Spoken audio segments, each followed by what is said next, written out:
Hello అందరికీ, welcome to Harika random captures.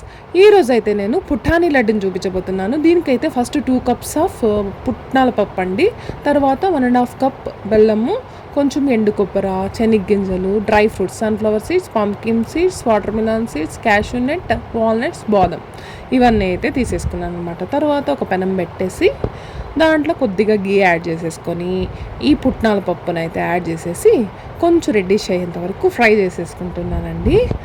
కొంచెం fry చేస్తే ఏమంటే ఆ స్మెల్ కానీ, ఆ టేస్ట్ కానీ, ఆ టెక్స్చర్ కానీ బాగుంటుందన్నమాట. దానికోసమని అయితే ఇది ఫ్రై చేసేయాలి. ఇది పిల్లల బ్రెయిన్కి అయితే చాలా మంచిదండి. తరువాత ఇంతకుముందు చూపించాను కదా, ఆ సీడ్స్ అన్నిటినీ కూడా ఫ్రై చేసేసుకుంటున్నాను. కొంచెం బాగా క్రంచ్ అయ్యేంత వరకు అయితే ఫ్రై చేసేసి ప్లేట్లో తీసేసుకొని చల్లారబెట్టేసుకోవాలన్నమాట. ఈ నట్స్ అన్నిట్లో ఫైబరు, ప్రోటీను, ఇంకా విటమిన్స్ ఇవన్నీ ఉంటాయి కాబట్టి ఇవి డైలీ బేసిస్లో కొంచెం మనం వాడుతూ ఉంటే కాన్స్టిపేషన్ ప్రాబ్లం ఉంటుంది కదా, మెయిన్గా అది రెడ్యూస్ అవుతుందండి.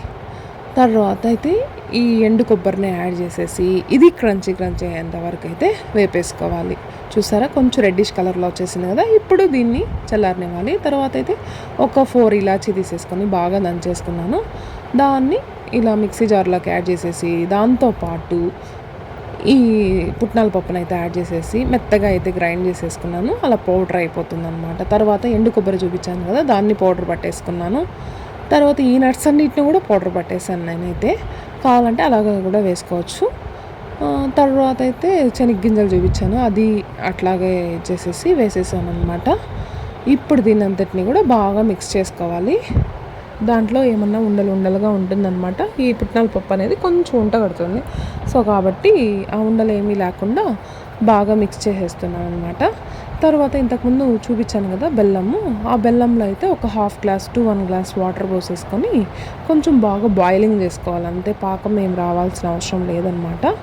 బాయిలింగ్ చేసేసుకొని ఫిల్టర్ చేసి పెట్టుకోవాలి. బెల్లంలో ఏమన్నా నలకలు కానీ డస్ట్ కానీ ఉన్న పోతుందని చెప్పేసి ఫిల్టర్ చేసి పెట్టుకోవాలి. తర్వాత అయితే ఈ ఉండలు కట్టేదానికి ఆ పిండిలో వేసేస్తామంటే పిండిలో వేసేసి కొంచెం బాగా చల్లారనిచ్చి, ఇంత చూసారా ఇలా ఫిల్టర్ చేసి పెట్టుకునే దాన్ని ఉండలు కట్టకుండా అయితే వేసేసి కొంచెం వేడి మీద ఉన్నప్పుడే పిండి అంతటిని బాగా కలపాలండి. తర్వాత మెల్లిగా నిదానంగా కొంచెం వేడి ఆరిన తర్వాత అయితే ఉంటగట్టచ్చు. ఈ పిల్లల బ్రెయిన్ ఇంప్రూవ్మెంట్కి చాలా బాగా పని చేస్తుంది. ఈ మరి లడ్డూలు ఇస్తే స్వీట్స్ చాలామందికి స్వీట్స్ ఇష్టం కదా పిల్లలకి. ఇలా లడ్డు రూపంలో చేయించామనుకోండి, కొందరికి దాంట్లో ఉన్న సీడ్స్ అస్సలు నచ్చవు. ఇలా చేయిస్తే ఏమీ తెలియదు దాని టేస్ట్ అనేది. బాగుంటుంది తినడానికి టేస్ట్. తప్పకుండా ట్రై చేయండి. లైక్, షేర్ అయితే మర్చిపోకండి.